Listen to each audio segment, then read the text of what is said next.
कोलकाता में कांग्रेस की दो अहम बैठकें हुई। एक 1896 में कांग्रेस का अधिवेशन और दूसरा 1937 में कांग्रेस वर्किंग कमेटी की बैठक। 40 साल के अंतराल पर खड़ी इन दो महत्वपूर्ण बैठकों के बीच राष्ट्रगान यानी कि वंदे मातरम का एक राजनीतिक कालखंड है। पहला सिरा जो 1896 का है वह इसलिए इम्पॉर्टेंट है क्योंकि उस साल कांग्रेस के कलकत्ता अधिवेशन में रविंद्रनाथ टैगोर ने वंदे मातरम को पहली बार मंच से गाया। इसके बाद 1905 में बंग भंग आंदोलन के दौरान यह गीत पूरे देश में स्वतंत्रता संग्राम का मुख्य नारा और प्रतीक बन गया।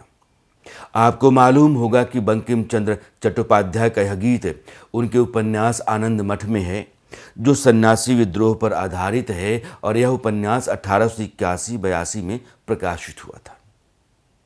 जो दूसरा सिरा है कोलकाता में कांग्रेस की वर्किंग कमेटी का 1937 वाला, उसकी अहमियत इसलिए है कि उस अधिवेशन में कांग्रेस ने यह तय किया कि उसके आयोजनों में वंदे मातरम के 2 स्टैंजाज ही गाए जाएंगे। इस बैठक में महात्मा गांधी, जवाहरलाल नेहरू, सुभाष चंद्र बोस और मौलाना आज़ाद जैसे नेता शामिल थे, यानी कि कांग्रेस के सभी दिग्गज नेता। दरअसल हुआ ये था कि 1930 के दशक में मुस्लिम लीग और कुछ मुस्लिम नेताओं ने राष्ट्रगान पर आपत्ति जताई। उनका कहना था कि इस गीत के बाद जो छंद आते हैं बाद वाले, उनमें मातृभूमि की तुलना हिंदू देवी देवताओं दुर्गा, लक्ष्मी, सरस्वती से की गई है। इस्लाम एक ईश्वर को मानने वाला धर्म है, ऐसे में देश को हिंदू देवी देवताओं के रूप में कैसे अपनाया जा सकता है। इसके निदान के लिए गुरुदेव यानी कि रविंद्रनाथ टैगोर से संपर्क किया गया। उन्होंने वंदे मातरम को कांग्रेस के 1896 अधिवेशन में पहली बार गाया था, इसलिए सलाह उनसे ली गई थी। टैगोर साहब ने सुझाव दिया कि 2 छंदों में केवल प्राकृतिक सुंदरता और मातृभूमि का तटस्थ वर्णन है जो सर्वसमावेशी है, इसलिए राष्ट्रीय सम्मेलनों में शुरुआती पंक्तियों का ही उपयोग सही रहेगा। इसी सलाह के आधार पर कांग्रेस वर्किंग कमेटी ने 1937 में 2 स्टैंजाज ही पढ़े जाने का फैसला लिया। 4 जनवरी 1950 को संविधान सभा के अध्यक्ष के तौर पर डॉक्टर राजेंद्र प्रसाद ने घोषणा की कि जन गण मन राष्ट्रगान नेशनल एंथम होगा और वंदे मातरम को राष्ट्रगीत यानी कि नेशनल सॉन्ग के रूप में समान सम्मान दिया जाएगा। इसके बाद आधिकारिक अवसरों पर इसके केवल पहले 2 छंद ही गाए जाते रहे। बीजेपी कह रही है कि नियम पूरा गाने का है और प्रावधान ऐसा नहीं करने पर कार्रवाई का अब बना दिया गया है।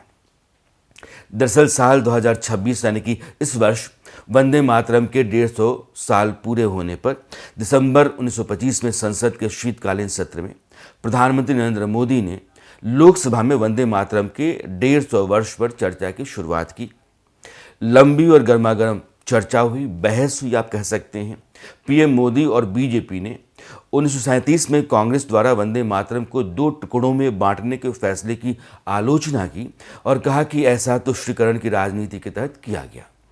सरकार ने नियम बना दिया है कि राष्ट्रगीत को राष्ट्रध्वज और राष्ट्रगान की तरह ही कानूनी मान सम्मान दिया जाएगा।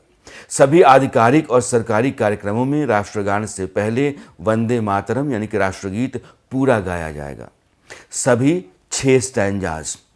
इस फैसले को लेकर के बवाल चल रहा है। सोनिया गांधी का वह वीडियो जिसमें वंदे मातरम रोकने के लिए वह कहती दिखती हैं, वह वही 2 स्टैंजाज और 6 स्टैंजाज की लड़ाई के कारण था। वे कह रही थी कि कांग्रेस ने तो 2 स्टैंजाज ही अपनाया है, फिर यह सारा का सारा क्यों बज रहा है, रोकिए इसको। और अब देश में वंदे मातरम को लेकर के एक अलग तरह का राजनीतिक विवाद है और समाज के भीतर भी आप 2 फाड़ पाते हैं।